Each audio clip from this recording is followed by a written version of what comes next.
What is going on, everyone? This is Eric coming at you from just outside of Hartford, Connecticut. And today, we are going to be discussing the Roy Williams, the free safety trade, which occurred back during the 2002 NFL Draft. Now, this was a draft pick swap between the Kansas City Chiefs and the Dallas Cowboys that saw Kansas City move up 2 spots in the first round in exchange for a third and a future sixth. So how did this trade work out? We will start by looking at the Kansas City Chiefs, who received the 6th overall selection. With that, they would pick defensive tackle Ryan Sims. Now, Sims had a very quiet rookie season, but he did rebound in 2003 with a career year. In that year, he would record his only career interception, his only career forced fumble, and he got a career high with 3 sacks and a career high 39 tackles. Now, 2004, he regressed, and then 2005, he was basically a non-factor due to an injury. And then in 2006, he was pushed to a reserve role, only recording 7 tackles despite appearing in all 16 games. Now at this point, Kansas City was like, all right, we whiffed. So they traded him to the Tampa Bay Buccaneers in exchange for a 2009 7th round pick.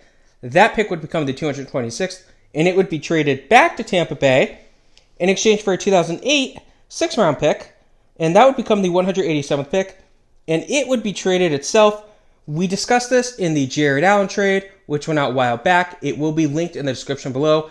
But this would essentially be used to select John Sullivan from Minnesota. So it was a valuable pick, all things considered. So that's how Kansas City did. How did Dallas do? So they got the 8th overall selection, which they would use to pick safety Roy Williams. Now, Williams is one of the more controversial players of the 2000s, but not for the reasons you may think. Usually when I say controversial, you think off the field concerns or PEDs. Nope.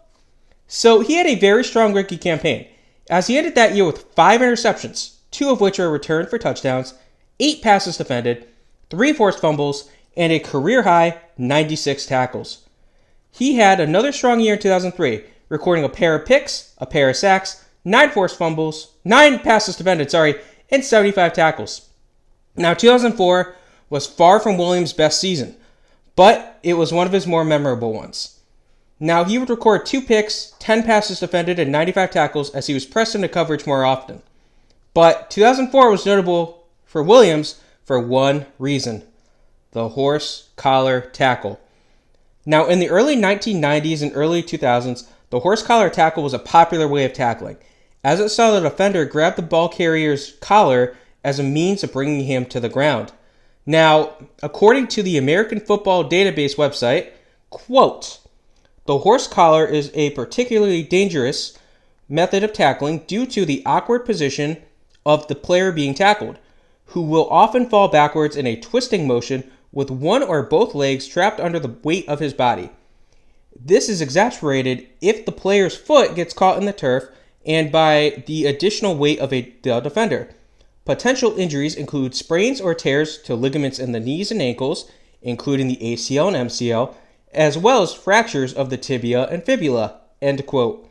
Why am I telling you this? Because Williams was known for using that horse collar tackle.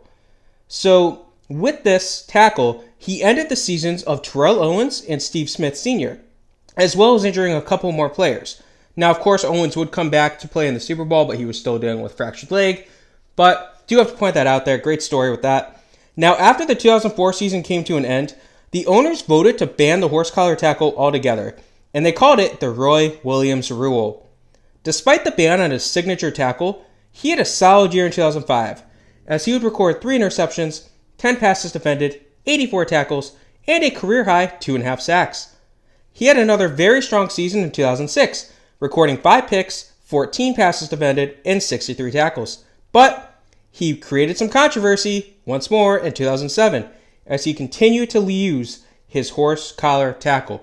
Now, he ended up getting suspended for a game. He was the first player to be suspended by the Roy Williams rule because he was a repeat offender. The first time he did it, he got fined, he got warned. Second time he did it, suspended for a game. So, yeah. Despite this, he did have a decent year.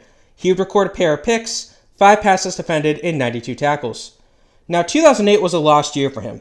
He would break his forearm 2 different times that year, as he ended the year with only 5 tackles through 3 appearances. And after the season, Dallas decided that they had done enough and they released him.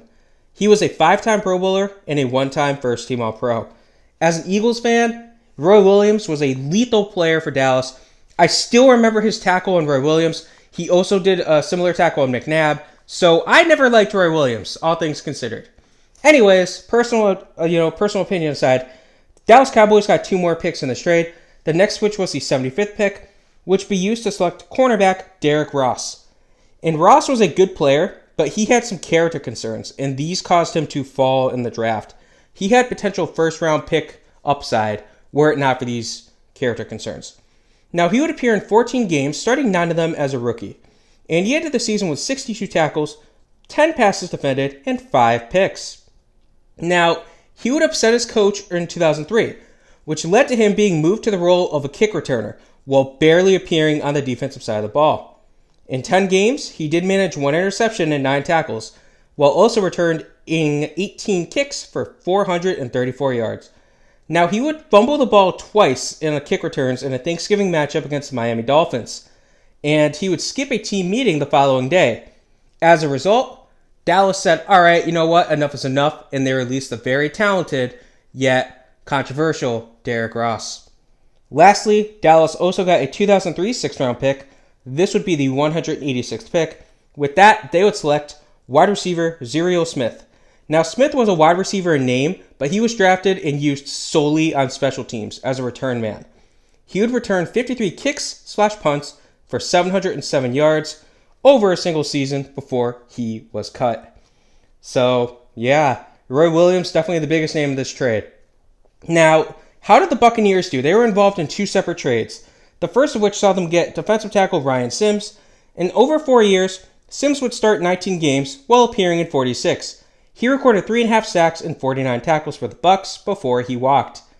In the second trade, they would get 2 more assets, the first of which was running back Michael Bennett. Bennett would appear in 13 games over 2 years for Tampa Bay, registering 48 carries for 201 yards and a single touchdown before he was released, the next of which was a 2009 7th-round pick, the 226th pick.